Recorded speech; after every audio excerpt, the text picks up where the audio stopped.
বিসমিল্লাহির রহমানির রহিম। পরম করুণাময় ও অসীম দয়ালু আল্লাহর নামে শুরু। ইয়া আইয়ুহান নাবিয়্যু লিমা তুহাররিমু মা আহাল্লাল্লাহু লাক তাবতাগী মারদাত আজওয়াজিক ওয়াল্লাহু গফুরুর রহিম। হে নবী, আল্লাহ আপনার জন্য যা হালাল করেছেন আপনি আপনার স্ত্রীদেরকে খুশি করার জন্য তা নিজের জন্য হারাম করছেন কেন? আল্লাহ ক্ষমাশীল, দয়ালু। قد فرض الله لكم تحلة أيمانكم والله مولاكم وهو العليم الحكيم। আল্লাহ তোমাদের জন্য কসম থেকে অব্যাহতি লাভের উপায় নির্ধারণ করে দিয়েছেন। আল্লাহ তোমাদের মালিক, তিনি সর্বজ্ঞ, প্রজ্ঞাময়। وَإِذْ أَسَرَّ النَّبِيُّ إِلَى بَعْضِ أَزْوَاجِهِ حَدِيثًا فَلَمَّا نَبَّأَتْ بِهِ وَأَظْهَرَهُ اللَّهُ عَلَيْهِ عَرَّفَ بَعْضَهُ وَأَعْرَضَ عَن بَعْضٍ فَلَمَّا نَبَّأَهَا بِهِ قَالَتْ مَنْ أَنبَأَكَ هَذَا قال نبأني العليم الخبير। যখন নবী তার একজন স্ত্রীর কাছে একটি কথা গোপনে বললেন, অতঃপর স্ত্রী যখন তা বলে দিল এবং আল্লাহ নবীকে তা জানিয়ে দিলেন, তখন নবী সেই বিষয়ে স্ত্রীকে কিছু বললেন এবং কিছু বললেন না। নবী যখন তার স্ত্রীকে বললেন, তখন স্ত্রী বললেন, কে আপনাকে এ সম্পর্কে অবহিত করল? নবী বললেন, যিনি সর্বজ্ঞ, ওয়াকিফাল, তিনি আমাকে অবহিত করেছেন। ইন তাতুবা ইলাল্লাহি ফাকাদ সাগাত কুলুবুকুমা ওয়া ইন তাযাহারা আলাইহি ফাইন্নাল্লাহা হুয়া মাওলাহু ওয়া জিবরিল ওয়া সালিহুল মুমিনিন ওয়াল মালায়েকাতু বা'দা যালিকা যাহির। তোমাদের অন্তর অন্যায়ের দিকে ঝুঁকে পড়েছে বলে যদি তোমরা উভয় তওবা করো তবে ভালো কথা, আর যদি নবীর বিরুদ্ধে একে অপরকে সাহায্য করো তবে জেনে রেখো আল্লাহ, জিব্রাইল এবং সৎকর্মপরায়ণ মুমিনগণ তার সহায়, উপরন্তু ফেরেশতাগণ তার সাহায্যকারী। আসা রাব্বুহু ইন طلقكن أن يبدله أزواجا خيرا منكن مسلمات مؤمنات قانتات تائبات عابدات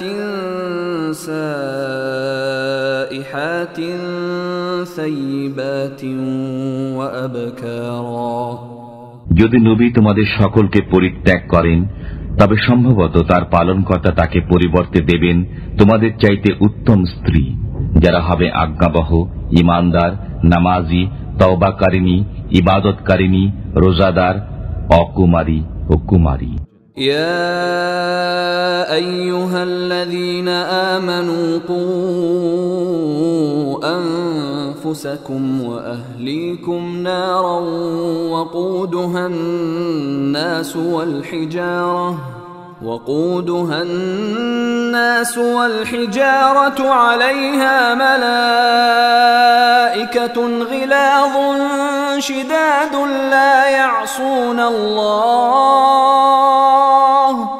لا يعصون الله ما أمرهم ويفعلون ما يؤمرون।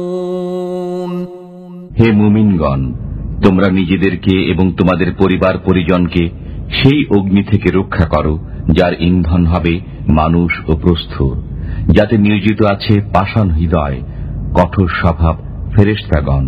তারা আল্লাহ যা আদেশ করেন তা অমান্য করে না এবং যা করতে আদেশ করা হয় তাই করে।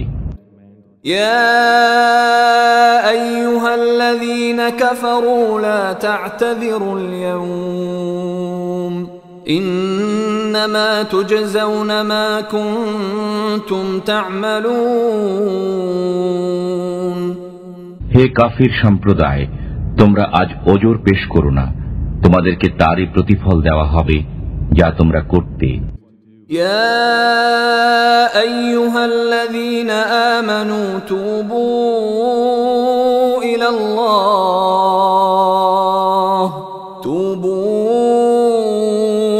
الله توبة نصوحا عسى ربكم أن يكفر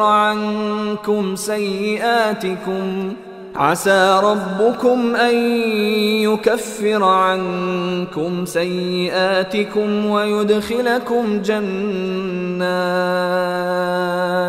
ويدخلكم جنات تجري من تحتها الأنهار يوم لا يخزي الله النبي والذين آمنوا معه نورهم يسعى بين أيديهم وبأيمانهم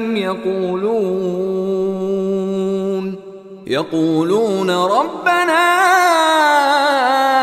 أتمم لنا نورنا واغفر لنا إنك على كل شيء قدير হে মুমিনগণ, তোমরা আল্লাহর কাছে তওবা করো, আন্তরিক তওবা। আশা করা যায় তোমাদের পালনকর্তা তোমাদের মন্দ কর্মসমূহ মোচন করে দেবেন এবং তোমাদেরকে দাখিল করবেন জান্নাতে, যার তলদেশে নদী প্রবাহিত। সেদিন আল্লাহ নবী এবং তার বিশ্বাসী সহচরদেরকে অপদস্থ করবেন না। তাদের নূর তাদের সামনে ও ডান দিকে ছুটোছুটি করবে। তারা বলবে, হে আমাদের পালনকর্তা, আমাদের নূরকে পূর্ণ করে দিন এবং আমাদেরকে ক্ষমা করুন। নিশ্চয়ই আপনি সবকিছুর উপর সর্বশক্তিমান। يا أيها النبي جاهد الكفار والمنافقين واغلظ عليهم ومأواهم جهنم وبئس المصير